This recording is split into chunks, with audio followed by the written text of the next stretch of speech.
Hello students, this is Sarita Agarwal. Welcome back to my channel Agarwal study point.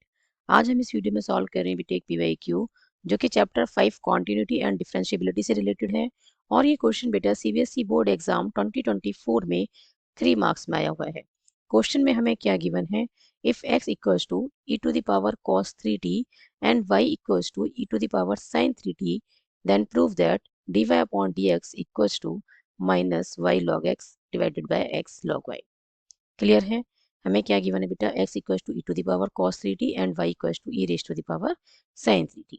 ठीक है, तो यहाँ से हम क्या फाइंड करेंगे, dx अपॉन dt, और यहाँ से हम क्या फाइंड करेंगे, dy अपॉन dt। बिकॉज हमें x और y किसके फंक्शन दे रखे हैं, वेरिएबल t के। ठीक है, तो यहाँ से हम dx अपॉन dt फाइंड करेंगे और यहाँ से dy अपॉन dt फाइंड करेंगे। और फाइनली हम क्या फाइंड करेंगे, dy अपॉन dx। और हम क्या देखेंगे कि dy अपॉन dx किसके इक्वल आएगा, minus y log x divided by x log y के। क्लियर है? तो सबसे पहले जो हमें गिवन है वो हम लिखते हैं बेटा। हमें क्या गिवन है, हमें गिवन है x equals to e to the power cos 3t। Both side differentiate करना है विद रिस्पेक्ट टू t। तो लेफ्ट साइड में क्या आ जाएगा, dx अपॉन dt। ठीक है, x को डिफरेंशिएट करेंगे विद रिस्पेक्ट टू t, तो ये क्या बनेगा, dx अपॉन dt। और ये क्या बनेगा बेटा, e raise to the power x का डिफरेंशिएशन क्या होता है with respect to x, e raise to the power x। ठीक है, तो यहाँ पे हमें क्या करना है, रिस्पेक्ट टू t डिफरेंशिएट करना है। तो e raise to the power cos 3t है, तो इसको क्या लिखेंगे, इसका differentiation e raise to the power cos 3t। और फिर डिफरेंशिएट किसको करना है, जो पावर में है। और पावर में क्या है बेटा, cos 3t है, और इसको डिफरेंशिएट करना है with respect to t। Clear है? तो dx अपॉन dt हमारे पास क्या आया बेटा, ये आ गया हमारे पास e raise to the power cos 3t। और cos 3t का डिफरेंशिएशन क्या बनेगा, माइनस sin 3t। और फिर किसको डिफरेंशिएट करना है बेटा, डिफरेंशिएट करना है 3t को। ठीक है, एंगल को। तो बेटा यहाँ से हमारे पास dx अपॉन dt क्या आएगा, dx अपॉन dt आएगा बेटा, 3t को डिफरेंशिएट करेंगे विद रिस्पेक्ट टू t, तो क्या आएगा 3। तो इसे मैं यहाँ लिख देती हूँ। ठीक है, और ये माइनस को भी आगे लगा देते हैं क्योंकि सारी टर्म्स किसमें है, मल्टीप्लाई में। तो ये बना -3। क्लियर? और क्या है बेटा, मल्टीप्लाई में है e raise to the power cos 3t, और मल्टीप्लाई में क्या है बेटा, sin 3t।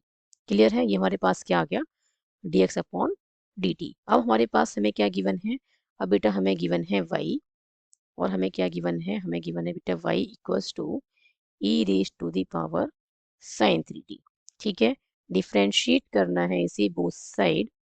Now differentiate both sides with respect to t। Clear है? तो ये बन जाएगा बेटा dy upon dt। Clear?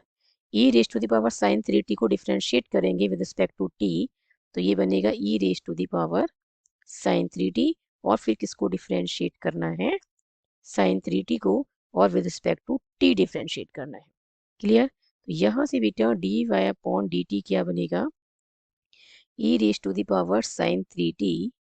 sin 3t का डिफरेंशिएशन क्या आएगा बेटा, cos 3t। और फिर किसको डिफरेंशिएट करेंगे, 3t को। ठीक है, एंगल को। क्लियर? तो बेटा dy अपॉन dt क्या आ गया, 3t का डिफरेंशिएशन कितना आएगा, 3। और ये आ गया e raise to the power sin 3t, और मल्टीप्लाई में क्या चल रहा है, cos 3t। अब बेटा हम क्या फाइंड करेंगे, अब हम इन दोनों को डिवाइड करके क्या निकालेंगे, dy अपॉन dx। ठीक है, तो dy अपॉन dx किसकी इक्वल होगा बेटा, dy upon dt divided by dx upon dt लिख सकते हैं। क्लियर है? अब बेटा dy अपॉन dt क्या आया था, dy अपॉन dt आया बेटा हमारे पास 3 multiply by e raise to the power sin 3t, और मल्टीप्लाई में क्या है बेटा, cos 3t। क्लियर है? और डिवाइडेड बाय क्या है, dx अपॉन dt।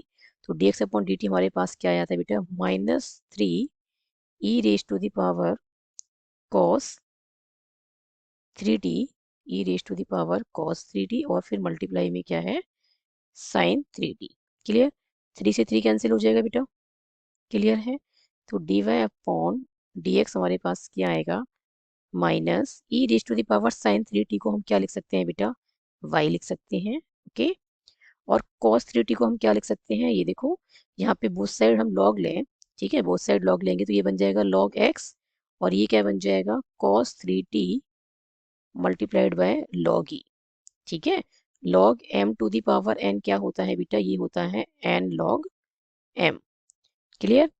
जब हम यहाँ पे बोथ साइड log लेंगे तो ये तो बनेगा log x और ये क्या बनेगा log e raise to the power cos 3t, कैसे बनेगा, ये बनेगा log x और ये बनेगा log e raise to the power cos 3t। और यहाँ पे बेटा इस आइडेंटिटी से कंपेयर करें, ठीक है, तो यहाँ पे m का काम क्या कर रहा है e और n का काम क्या कर रहा है cos 3t, इसको हम क्या लिख सकते हैं cos 3t log e, clear. log e with base e क्या होता है 1, जब बेस मेंशन नहीं किया है तो बेस क्या है यहाँ पे e है, तो log e with base e 1 होता है, तो इसको यहाँ से हटाते हैं, ठीक है, मल्टीप्लाई में 1 लिखेंगे तो क्या आएगा cos 3t ही आएगा, क्लियर है।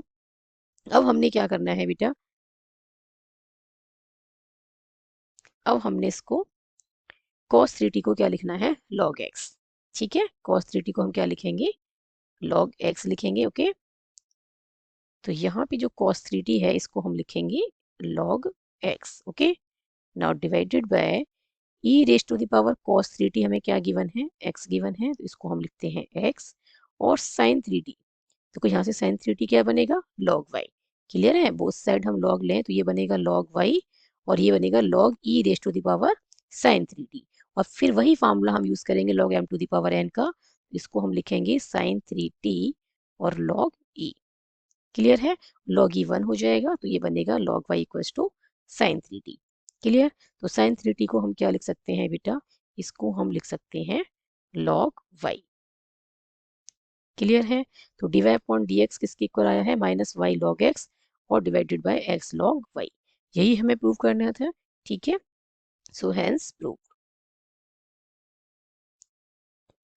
आई होप इस क्वेश्चन का सॉल्यूशन आपको अच्छी से समझ में आया होगा। If you have any doubt then write in the comment section. Thank you so much for watching this video. Keep studying and keep watching.